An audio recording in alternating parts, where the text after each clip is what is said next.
Rochester for Imperial Airways, are Britain's stake in the forthcoming struggle.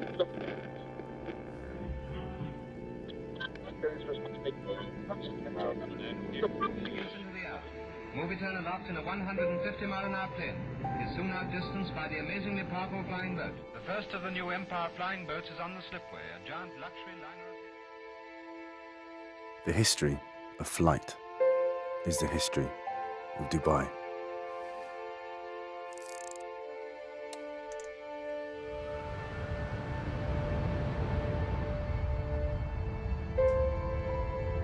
Once, long ago, we ran before the wind and lifted ourselves up on the wings of a vision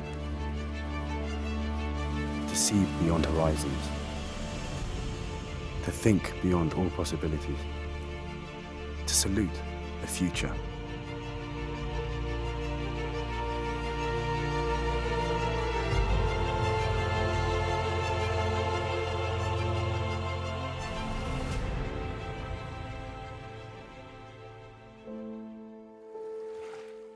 My grandfather told me that once, long ago, there was nothing more than a small village in a desert.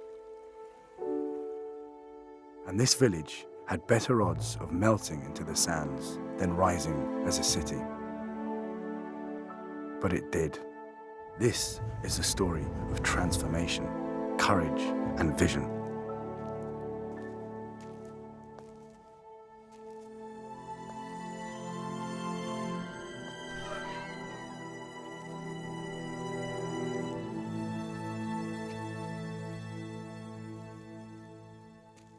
Sheikh Said began his rule in 1912, at a time when the pearl industry was still thriving.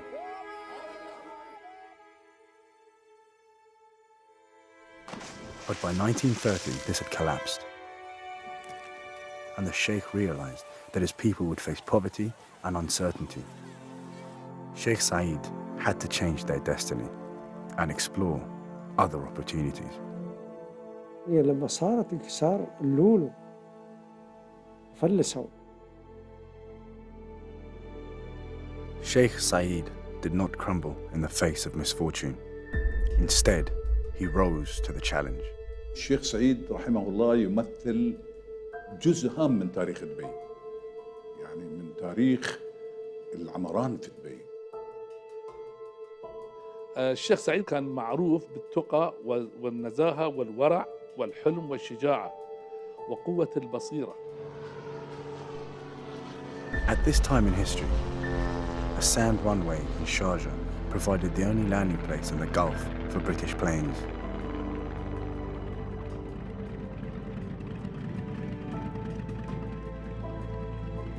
But things were about to change. Big developments are pending on the world's air routes, and the new all-metal flying boats being built at Rochester for Imperial Airways are Britain's stake in the fourth. إلين سنة 1937 هي البداية الحقيقية لإنشاء الطيران، باعتبار أن نزلت أول طائرة تجارية في خور دبي.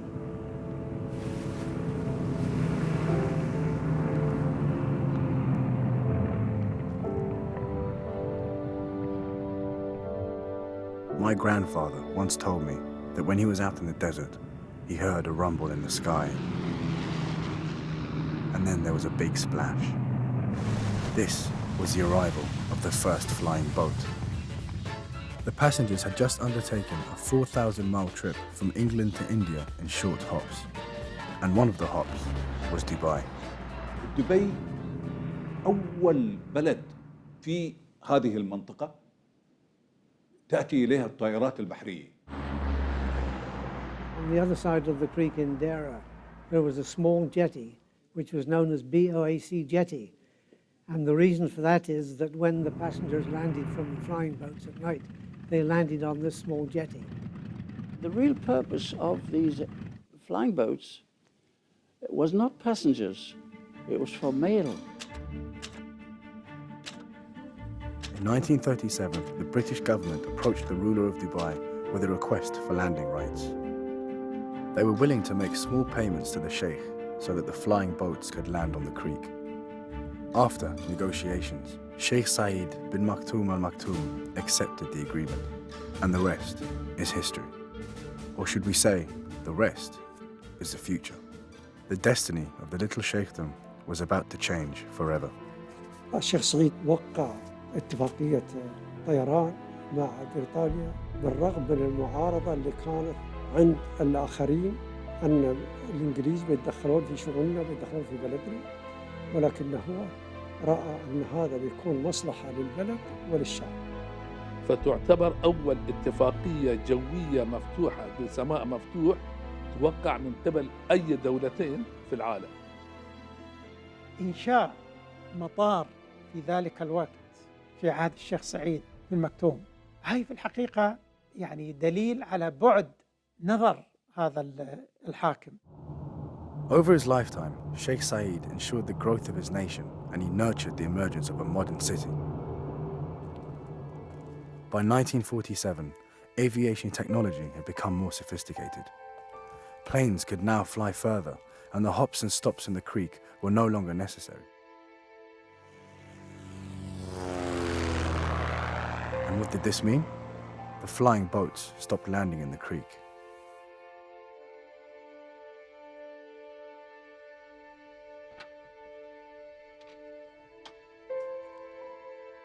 My grandfather said it would be years before the sounds of planes filled the skies of the emirate again.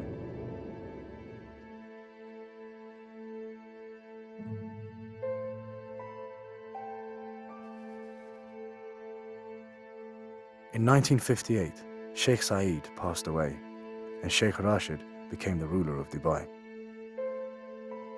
لما تولى الشيخ راشد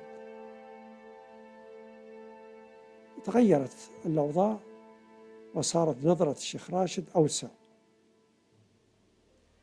لأن البلد كبرت. Sheikh Rashid was a ruler who would dream up a future and achieve it. He foresaw that the oil reserves would not last and he had to diversify the economy. He invested in ports, big industry, infrastructure, and building a global trading hub. To this end, Sheikh Rashid embarked on a string of challenges that was to shape Dubai. He taught his nation how today's possibilities were yesterday's impossibilities. He used to say, some men see things the way they are and say, why? I see things that never were and say, why not? قام الشيخ راشد بن سعيد بإنشاء مطار على اليابسة. It took 1 year to build the airport.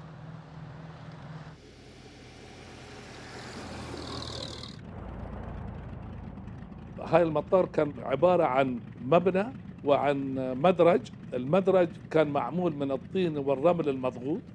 And then Sheikh Rashid inaugurated it on the 30th of September 1960. يعد مفخور الشيخ راشد بن سعيد المكتوم حاكم دبي في سنة 61. بدأت الحركة تزيد سنة عن سنة.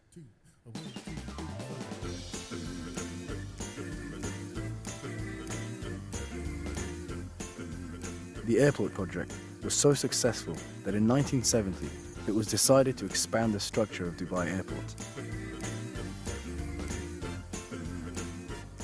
Sheikh Rashid established Dubai as a hub of regional aviation.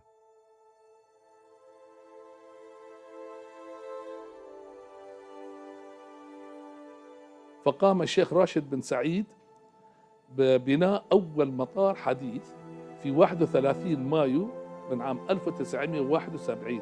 في ذاك الوقت كان في هناك من عارضوا هذه الفكرة، فكروا أن هذا المطار كبير جدا ودبي تريد تقريبا 50 إلى 100 سنة لكي تشغل هذا المطار. Had this large terminal and no aeroplanes to speak of. People were classifying it as a white elephant. But against the odds, aviation was growing. A mid-sized international airport was flourishing because Sheikh Rashid's open skies policy allowed any airline to fly in and land without restrictions. Sheikh Rashid's steadfast determination to enlarge the airport had been scorned, but it was proving to be a triumph. In 1985, Sheikh Rashid's son, Sheikh Mohammed, initiated the creation of an airline belonging to Dubai, and Emirates was born. With a two-plane fleet, Emirates took to the skies. كان أول الفكرة إن نحن ننشئ شركة طيران تقوم بأشياء محلية فقط، يعني تربط منطقة الخليج بالمنطقة المجاورة. لكن سيدي صاحب السمو الشيخ محمد بن راشد قال أنا أريد شركة طيران عالمية. So what we see today and what we'll see in the future is an airline that spans 5 continents. It's an airline that has become the envy and the talk of the aviation world. And it is an airline will recall and recount there has been nothing like it in the history of civil aviation. اليوم نحن في سنة 2012 مطار دبي الدولي سيصل إن شاء الله إلى أكثر من 55 مليون مسافر. The aviation industry is the vital heart of the economy, pumping lifeblood into the country and contributing 28% to Dubai's GDP.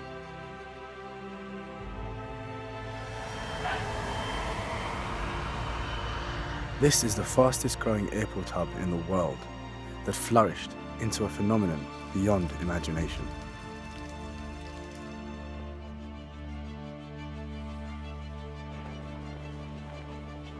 With the addition of Fly Dubai in 2009, the vision is expanding. Dubai Airport will reach a capacity of 90 million travelers in the next 6 years. Since the Open Skies Agreement, over 170 bilateral air service agreements have been signed. These agreements, the majority being liberal, have secured traffic rights for all airlines in Dubai.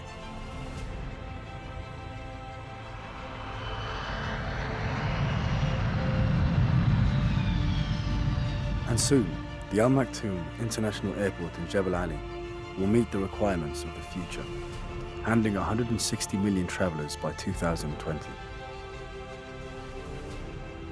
مطار دبي يشكل عصب الحياة ليس لدبي وحدها ولكن للإمارات أيضا. And I think the Open Skies Agreement that was signed by Sheikh Zayed and the British government 75 years ago is a fantastic demonstration of what is great about Dubai. الطيران هو الذي جاب الخير لدبي.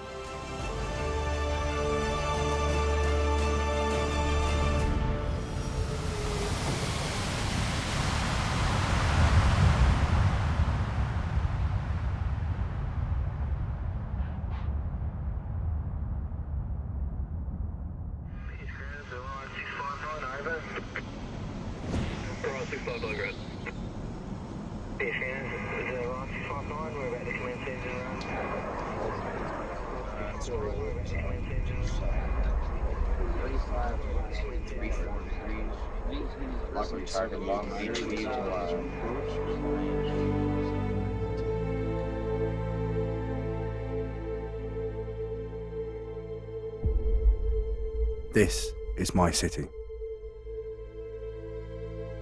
burning bright in arcs of light and sweeps of spires. This is the land of dreamers, still rising on the wings of an age-old vision, where a sheikh once built his dream for a nation, to push the world to believe in the impossible, to rethink the achievable, beyond physics, beyond imagination.